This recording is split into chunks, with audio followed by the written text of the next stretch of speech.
Good morning, greetings, and welcome to The Bright Side, your nutritional program dedicated to the understanding of the vast world of nutrition and nutritional supplementation.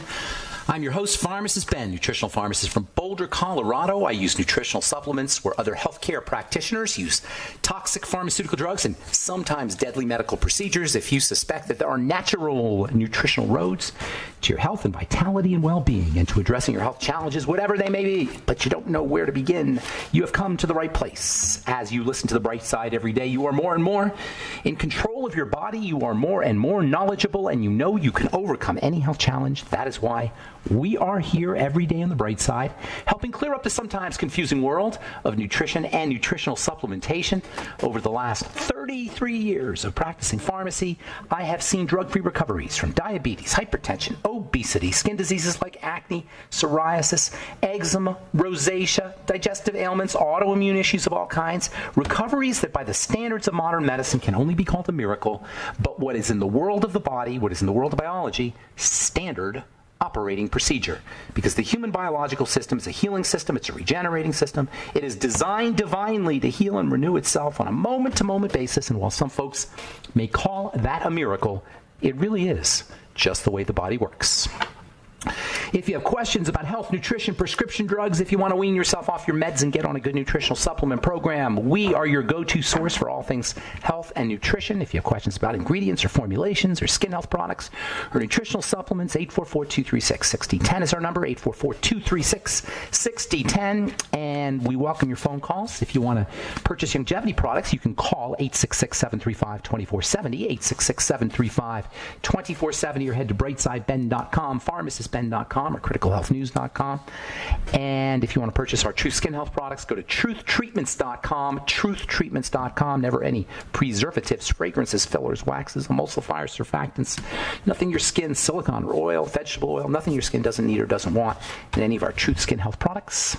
Truthtreatments.com, truthtreatments.com. All right. Welcome back to The Bright Side. We have a guest coming up at the bottom of the hour. Jennifer Coy is going to be talking to us about skin and beauty and endometriosis. She's become somewhat of an expert on endometriosis after struggling with her own personal health for nearly 30 years. And we're going to talk to Jennifer at the bottom of the hour. We'll take your phone calls in our second segment, 844-236-6010, 844-236-6010. We have been talking about the stress response and its relationship to disease. The stress response from a microscopic or biochemistry perspective, as well as a big picture disease perspective. They're linked. Dis-ease, as the term clearly states, involves stress. Actually, distress. There's two main points here. Stress can be good or bad, depending on the context that stress occurs in.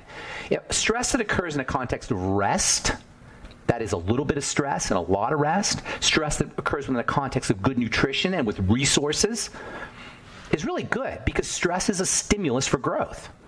What doesn't kill us makes us stronger. Stress in the body can actually be used as, in biochemistry, that's called hormesis, Hormesis. And stress in the body, hormesis says that stress in the body can be a beneficial thing, a good thing. But it has to occur in the right context. It has to occur in a context of rest, and it has to occur in a context of resources, nutritional resources and oxygen resources. This is from a physical perspective. There's definitely psychological correlates to all this stuff, but from a physical perspective, we're talking about resources and rest. Stress within a context of resources and rest is good. A little bit of stress with lots of resources and lots of rest is how we grow. So stress can be good or bad. Distress or eustress. Distress is bad stress. Eustress is good stress. EU. Point number 2, all disease can be reduced to distress, not stress. That's a problem when we say that, because that's a misunderstanding. All disease can be reduced to distress, which can be, in addition to physical, psychological, mental, or spiritual, because we live on the psychological levels, on the mental or spiritual, mental, emotional, and spiritual levels. We live on all these levels. The physical, interestingly, is typically not how we think about stress. When we think about stress, most of us will think about our childhood or our children or our relationships or our jobs or, the psychological things. But with a little reflection, it becomes obvious that at the fundamental level, we're talking about physical stressors. The link between the psychology and the physical is hormones. So ultimately, when we talk about stress, we're talking about the relationship between distress and disease. We're talking physically. Nutrition, and when we talk about nutrition and and the lack of nutrition or the need for nutrition or digestion or blood sugar problems, we're talking about stresses. These are all stresses. The reason blood sugar is so important or blood sugar control is so important is because sugar is a stress. Sugar is a stress on the body. It doesn't mean the body doesn't need it. It means it needs it in the right context. The context of resources and rest. That is periods when you're not eating sugar, and resources like chromium and zinc and vanadium and fiber and all the resources you need to break down the sugar or to utilize the sugar or to protect yourself from the sugar.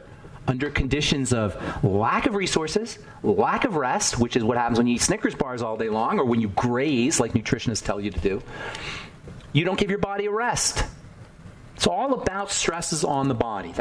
Everything can be reduced down to that. Suffocation is the distress of hypoxia. Again, the distress of toxicity. It's all about something burdening, putting a burden out of the context of rest and resources. The distress of hypoxia, the distress of toxicity, the distress of lack of resources, malnourishment. Those are all distress. Those are three causes of cellular breakdown: starvation, suffocation, and toxification. The stress of lack of resources, the stress of lack of oxygen, and the stress of toxicity. Starvation, suffocation, and toxification. It's the only thing that goes wrong in the body. And from a biochemical perspective, this is all controlled, like everything else, by hormones. Hormones are the activators. They are the calls to action. They are the switches. They are the plugs that go into the socket. Whatever metaphor you want to use, they turn things on. They come from the Greek word hormeo, meaning I arouse to activity. Hormeo, hormone, I arouse to activity. Same root as our English word hero. Make things happen. Hormones are heroes. Hormones are the heroes of the body. Hormones are the superheroes of the body that make things happen. There's three tribes of superheroes in the body. There's three hormone tribes. You got your peptide hormones. These are like Flash. Flash, I think there's a superhero named Flash. I don't know. I'm not up on my superheroes, but imagine a superhero like Flash who could go really fast. That's your peptide hormones. They're super quick acting. They're water soluble. They disappear quickly. You have another interesting type of hormone. This one is really super cool, and I'll probably talk about it later. I'm not going to talk about it a lot right now, but it's super cool. These are a class of hormones, a tribe of hormones that all come from the amino acid tyrosine. And these are emergency hormones. These are the hormones, among others. They're also they're actually like a cross between the peptide hormones and the third tribe. The third tribe is the steroid hormones. You've got three major tribes of hormones. You got your peptide hormones, quick acting. You got your steroid hormones, long acting, and then you get your tyrosine hormones, which are kind of a little of both, a little of the steroid hormone and a little of the peptide hormone. Well, I don't want to get too much into it because I really want to talk about the steroid hormones. The steroid hormones, those are your major building and stress management and life management superheroes. They're like Superman. The steroid hormones can do anything. They are responsible for long-acting, building. They make the body. The steroid hormones are in large part how we make the body. And guess who the mother of the steroid hormones is, by the way? It gives birth to all the steroid hormones. Estrogen and testosterone and DHEA and progesterone. The mother is cholesterol. And we have this crazy notion in medical chemistry, in clinical chemistry, that we want to kill the mother because the body is somehow manifesting the signs of too much building. That's what elevated cholesterol is. It's signs of too much building or too much stress or too much life management. That's why the steroid hormone, that's why cholesterol levels are linked to blood sugar levels. It's the most important way to lower your cholesterol is to control your blood sugar. And it's no accident that supplements that help you control your blood sugar also help lower your cholesterol. All right, I'm Pharmacist Ben. 844-236-6010 is our number. You're listening to The Bright Side. We'll be back after this.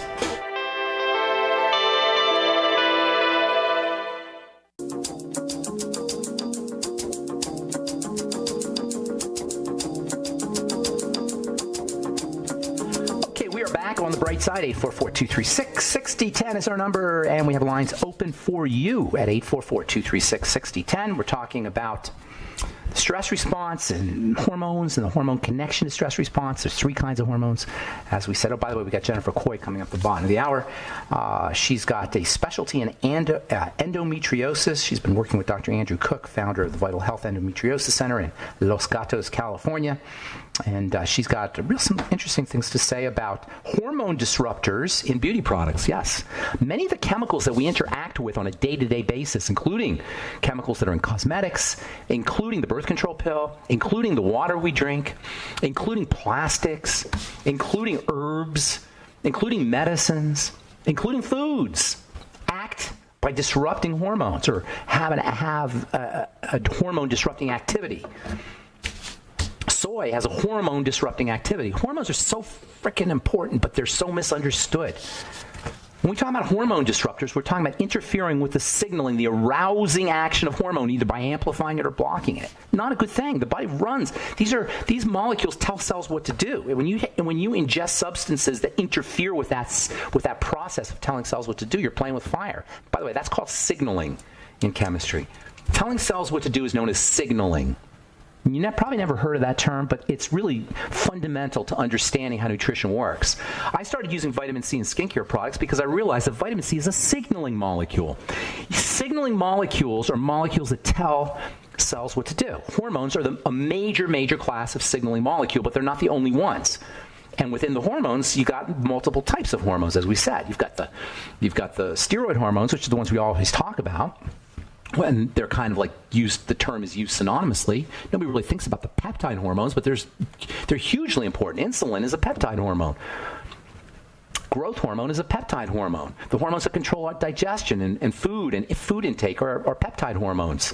The hormones that stimulate thyroid hormone are peptide hormones. But guess what? Thyroid hormone is not a peptide hormone. It can get pretty confusing, but ultimately the bottom line is, we have a couple bottom lines. First of all, we have control over our hormones. That's the most important thing. And second of all, we want to make sure that we're not obliviously interacting with substances that can interfere with with hormone activity.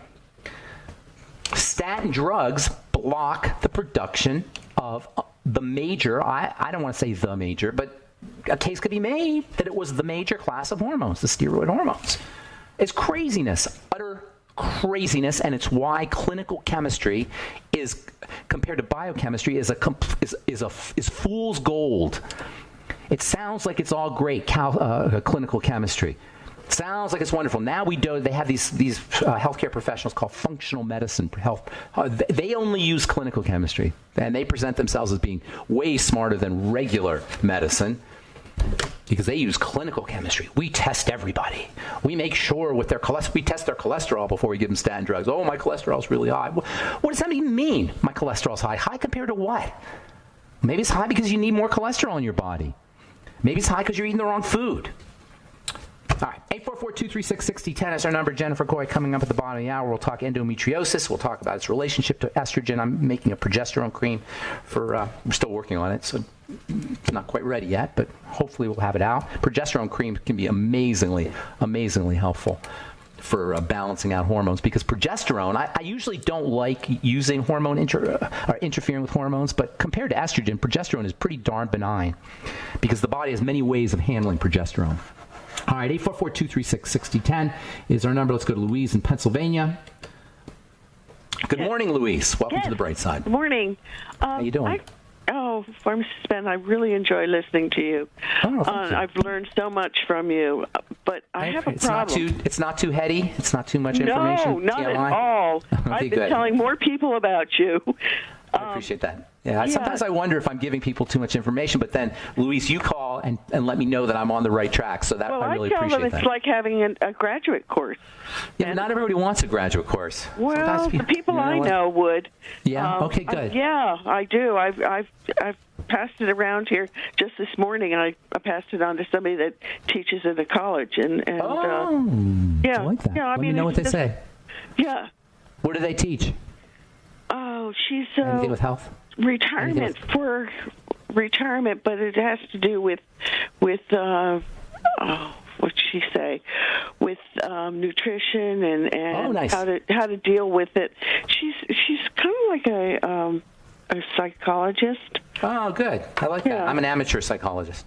Yeah, and then another one down the road, she stopped with her dog, and I started talking to her, and she wants your information and passed it on to somebody else. And, all right. Well, I owe you, Louise. What's going on? How can I help you today? Okay. Well, in April, I got bit by a spider. I believe it was a spider on the top of my foot, and I'm still having. Everything's healed over, except that I feel that something's going on underneath the skin. So How do you feel? Like, do you feel swelling or redness or itching? Well, I feel in the evening. I feel a twinge of pain in that area, and then also I think something on the leg feels like it's a tightness on the lower, just above the ankle. Let me ask you this: how's your overall health? Other than that. Good. Oh, well, I have carpal tunnel, so I've been taking the glucogel, MSM, and D3. This is my recommendation to you, my dear. You got bigger fish to fry than what's going on in your foot. There's probably, if you got carpal tunnel and, the body's starting to break down a little bit, let's start building the body up. Instead of trying to target a specific area, this is just me talking here. You do your own thing, but I'm just telling you, this is what I would think, what I would do if I was counseling you. I would tell you, just focus on building your body, making it strong. It doesn't sound like, if you have carpal tunnel, that's a degenerative issue. Is it? And that means the body's starting to break down. I'm guessing you're in your 50s or 60s, is that right? 77. Oh, okay, so we got a little breakdown going on. That makes sense, doesn't it? I do all my work around the house. I drive a tractor. Start being a nutritional bodybuilder. Okay. In addition to physical, and by physical, you're going to need some resistance. That's the key to building. It's part of stress is resistance. Actually, stress is a type of resistance. So you want resistance training. That means doing something with your skeletal system, your muscles and your connective tissue. Yoga's awesome. Doing something with your connective tissue and your muscles, the whole complex. Do you ever see the Bodies exhibit? You know what I'm talking about? The body where they peel the skin off and you see the body underneath. You know what I'm talking about? Yeah, right. Yeah. Okay, that's the bulk of us. That's connective tissue and muscle tissue that you're looking at. That's the robot. That's the flesh robot. That's the flesh machine. As we age, the flesh machine breaks down. Now, it breaks down chemically, it's true, but you can do things to drive the chemistry by working on the flesh robot or the flesh machine or the flesh animal, whatever you want to call it, that thing that in the Bodies exhibit. You do that with building strategies. There's lots of them. The supplements are great. The Mighty 90 is definitely important, but also things like bone broth protein, also things like bone broth, chicken broth, aloe vera. Yeah, I don't eat meat. So. Well, that makes it tougher, but you can still do it. Mushrooms are the fish. Fish is good. Mushrooms are good. Yeah, mushrooms are good. Mushrooms, if you can handle it. Seafood is definitely good if you're eating fish. It's wonderful, actually. It's great protein. It's great connective tissue building protein. Squid, shrimp, all these muscle kinds of foods that have a lot of connective tissue. Not shrimp, really, but squid. You know how squid have that kind of rubbery, that's protein. Right. That's what you're looking for. That squiddy-like thing. But also shellfish and mussels and clam, all of that stuff. In fact, oysters are super amazing. They're loaded. Oysters are they're a power food, true power food. Hey, Louise, got to go. Got a guest coming up at the bottom of the hour. Hope I helped you. Thanks for your kind words. Sorry if we left you on hold.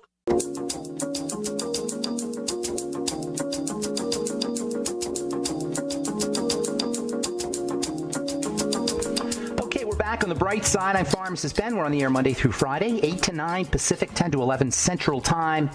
And 24/7 on the archive page, brightsideben.com, which you can check longevity products on and also click on the Join the Team link.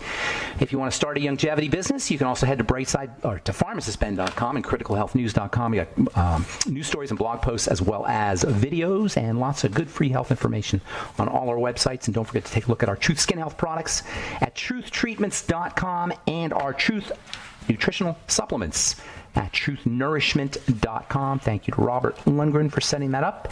I am very excited to have our next guest on the bright side. Jennifer Coy is the CEO of a really cool website, a shopping site called Beauty Care Choices. She personally cultivates and gatekeeps the best skincare products, and I'm proud to say True Skin Health products are up at beautycarechoices.com.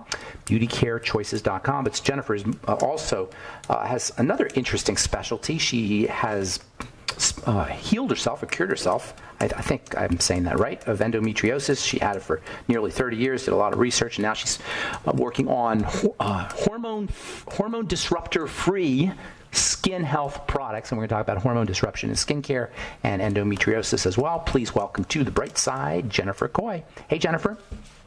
Good morning, Ben. How are you? Good morning. I hope I said that correct. Thank you for having me. Yes, thank you for the introduction. Great. Now, you had surgery. You had endometriosis surgery, but you specialize in hormone disrupting chemicals and skincare products, and you help other women understand the link between endometriosis and hormone disruption. Did I say that correct? Yeah, pretty much. I don't know that I cured myself by any means, but I had a lot of great doctors, and I personally ended up with a wide excision surgery, which helped me. But for other women, I've learned a lot in the process, and that's the part that I really want to share. The chemicals, I own a salon. I am a cosmetologist, been in the salon 4 years and been around many different products. And as I got more and more sick with the endometriosis, the symptoms got worse. I realized that there was a direct correlation between all the chemicals I was around and my symptoms and how I was feeling. And as I reached out to more and more medical professionals, they weren't surprised by this. It seemed to be fairly common that a lot of our chemicals are hormone disrupting. And that's something that you and I connected on when we met. Now, let me just, we talk about endometriosis a lot on the program, but I talk about it like a pharmacist and talk about the chemistry of it and the clinical side of it. But you're, as a sufferer, as a woman who had endometriosis, just back up a little bit and tell us what it's like as a patient to deal with this kind of health challenge. Endometriosis is an actual substance that grows outside your uterus and expands through your pelvis.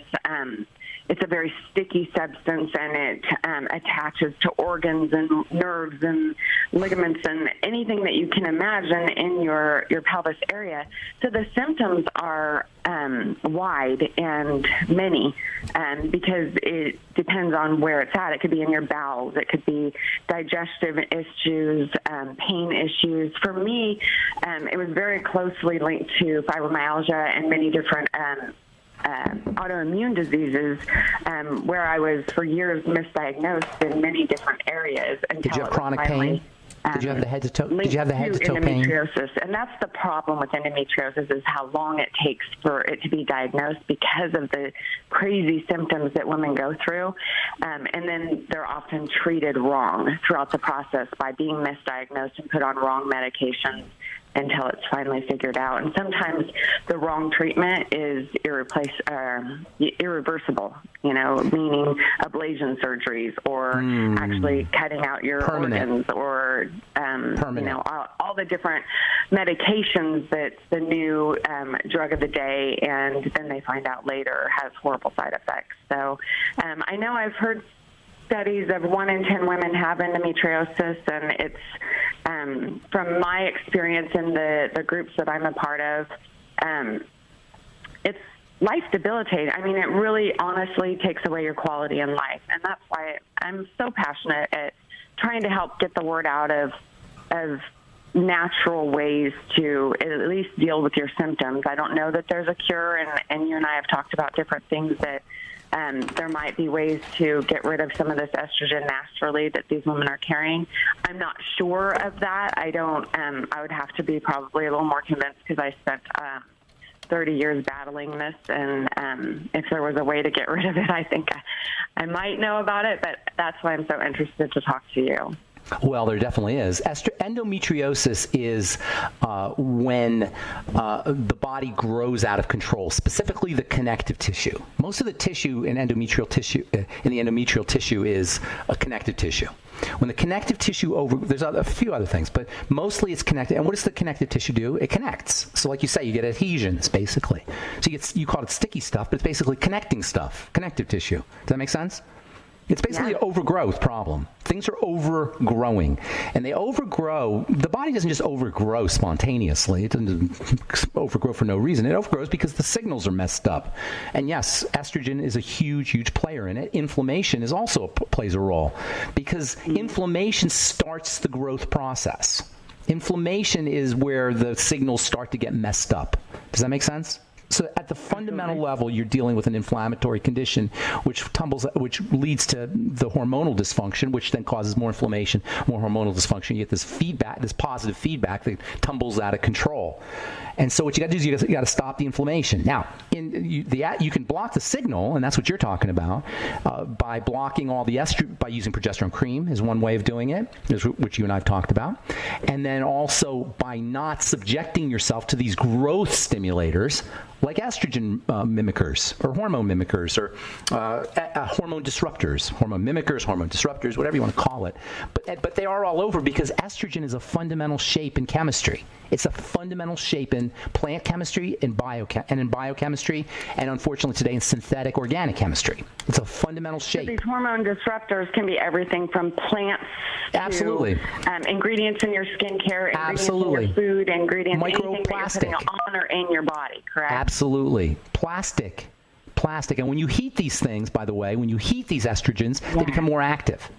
So you got to be really careful about heating things. Heating plastic, for example, is a classic example. Sunscreens. You know sunscreens act like estrogen?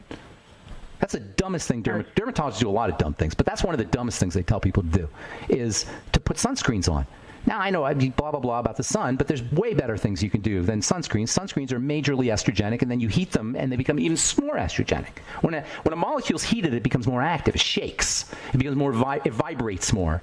Has a higher frequency when it's heated. That's why you got to be careful with heating things. So by the way, Jennifer, heating parabens, by the way, are very estrogenic, but heating them, that's really where you run into problems. Once you start heating them, whether you're heating them in the sun when you're wearing them or heating them in a factory. So yes, your mission to help people understand how to, or to help people not interact with these estrogen disruptors is really very important, and I commend you for doing that. And then also the inflammatory aspect.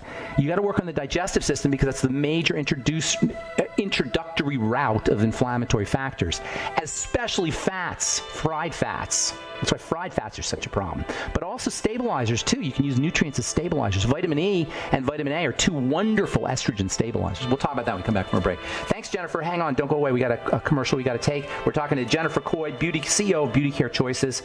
And now her mission is to help help women understand endometriosis. We'll be back on the bright side right after this.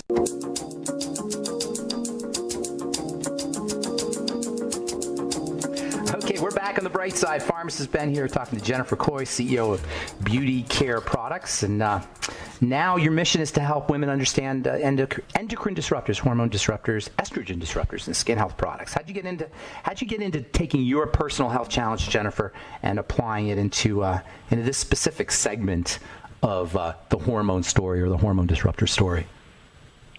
Well, I was sick for quite a few years, and it had elevated to the point of I honestly couldn't even be in the salon. It made me so sick with it was even the smells, and I definitely don't want to minimize because I know how many women are severely suffering with endometriosis, and so by saying any of it was easy by any means, this is my whole mission, is to help. I see kids, teenagers having surgeries, and I just find it to be a really big issue.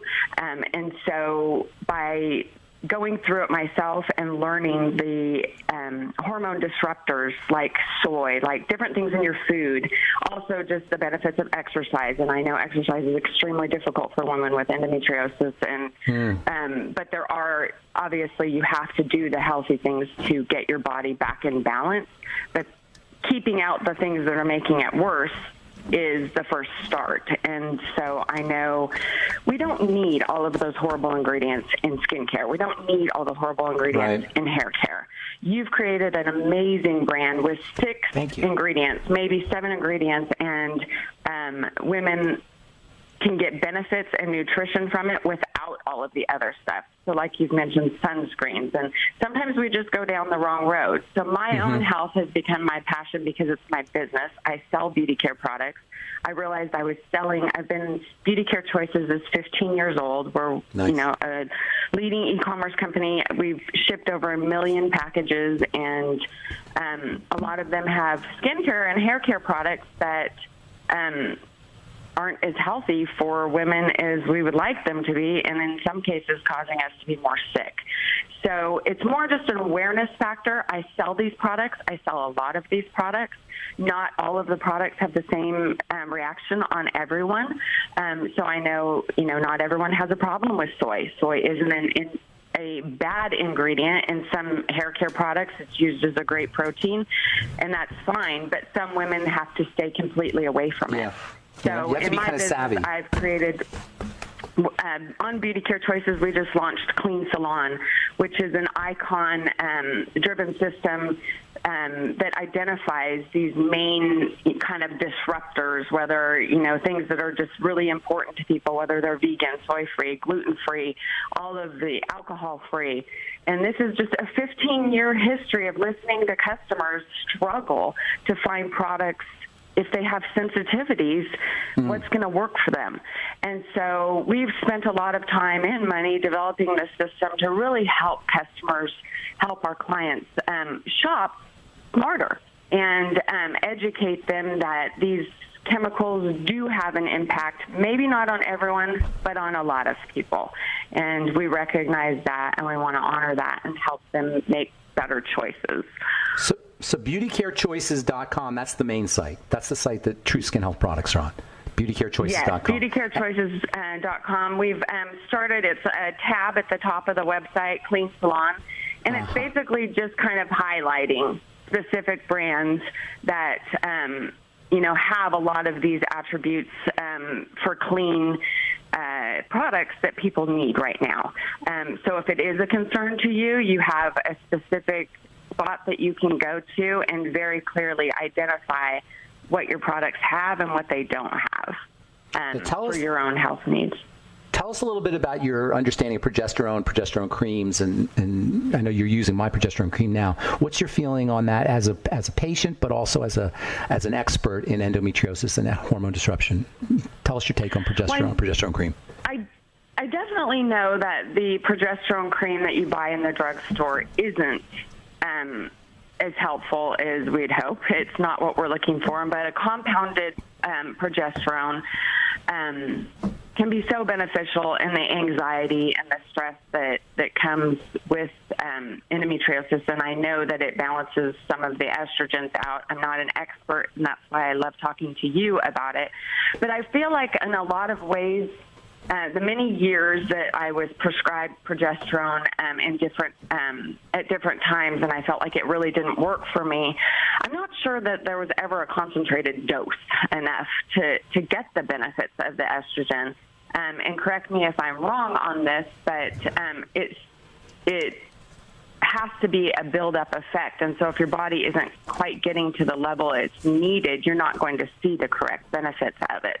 There's a sweet spot in terms of the dose, and unfortunately most of the things that you get over the counter don't have quite enough. And that's just a rule of thumb when you're buying a lot of products. A lot of times they'll sell you the sizzle but not the steak. They'll tell you about the progesterone, but they won't give you enough to make a difference, and they'll tell you the whole progesterone story. That's kind of a modus operandi in the skincare business with active ingredients. I don't know if you've noticed that. You probably have. That's why I started my Truth products, to give real people real doses of vitamin C, real doses of retinol. The dose is what makes a product as powerful or as not powerful, as effective as not effective as it should be. So yeah, there is a sweet spot in terms of dosing. Have you ever explored essential fatty acids and estrogen, or do you know about the relationship between the two? I have just started kind of towards right before my surgery, about the last year. I had gone into some digestion issues, and I wasn't being able to digest properly because of an adhesion around my bowels. And so I was on a liquid diet almost to keep things moving, if you will. And literally I all liquids? a shake with flaxseed and chia seeds and some of my omegas, and it became my staple. It was like my sustenance to get through, and that was the only thing that kept it going. So I don't know about the correlation from a pharmacist side, but from a woman with endometriosis side, I know the essential fatty acids and the fiber were crucial to my daily life. Yay, I'm clapping. People need to know that essential fatty acids have very healthy estrogenic effects. Healthy. estrogenic effects, and deficiencies can throw off the whole estrogen hormone system, and many people are deficient in EFAs. That is important. That's me clapping, because that's so darn important, Jennifer, the relationship between essential fatty acids and estrogen, and also fat metabolism, helping your body process fats. We talk about this on the program all the time. So did you notice that when you had your endometriosis as you were growing up and in teenagerhood, and when you had it, did you notice that you had an issue around fats or fat absorption, or it was difficult for you to absorb fats, anything like, or digest fats, anything like that? I wasn't did you crave fatty foods back in my teenage years, but I knew I had an issue with constipation, and it really was just a digestive kind of thing. I was part of, the late '80s, early '90s fat-free craze, where everything was fat-free, and you just wouldn't eat fats. Even avocados at that point were looked at as bad. At this point, I almost eat an avocado a day. Wow. So it's the trends that kind of mess our diets up. You go on these diet trends and you don't even realize the impact it has on your body, which for me, cutting out all the fats could almost have left me septic. I mean, in a certain sense, because that was the only thing that was helping my body go. So I didn't, as a teenager, recognize the actual components that were making it all up, but I sure have learned that now. Did you crave fatty foods? Yes. Do you still? Yes, anything fried. I'm not as bad because I am a believer in supplements. I do my magnesium, my D3, all my omegas, my B complex. So I think just getting your body back in some form of balance takes those cravings away. But as a sugar craver too, big sugar craver. Still? More protein. I still probably am a sugar craver. I am vegetarian. And I will supplement with some fish once in a while if I feel myself. I think, when you go through something like endometriosis, you become an expert at your body. And I really know my body. Like the smallest amount of progesterone, I feel it. I had been prescribed testosterone. I'm talking a BB size. I feel it. And kind of what makes you feel right and what makes you not feel right. So in becoming an expert at my own health, I can definitely sense my deficiencies. And if I start craving sugar, it usually for me means I need some protein. That's pretty much for everybody. Hey, we're out of time, Jennifer. Give your websites out real quick if people want to check out your products or check out some of your ideas. Come see our Clean Salon tab at the top of Beauty Care Choices. And if you have any product questions, we have all licensed people answering our phone. Please give us a call, and we're always here to help. What's the number? 866-409-7227. 866-409-7227. Jennifer, thank you so much. I'm going to talk to you really soon, okay? Thank you. Thanks, Ben. Thank you. Have a great day. day. Work. We love what your products are doing for women. Thank you. I appreciate that, Jennifer. We'll talk soon. That was Jennifer Coy, Beauty Care Choices, and now Clean Salon, beautycarechoices.com. Thanks for listening to The Bright Side, friends. I'm Pharmacist Ben. Have a wonderful, beautiful, awesome, spectacular day. We'll talk to y'all later. Bye for now.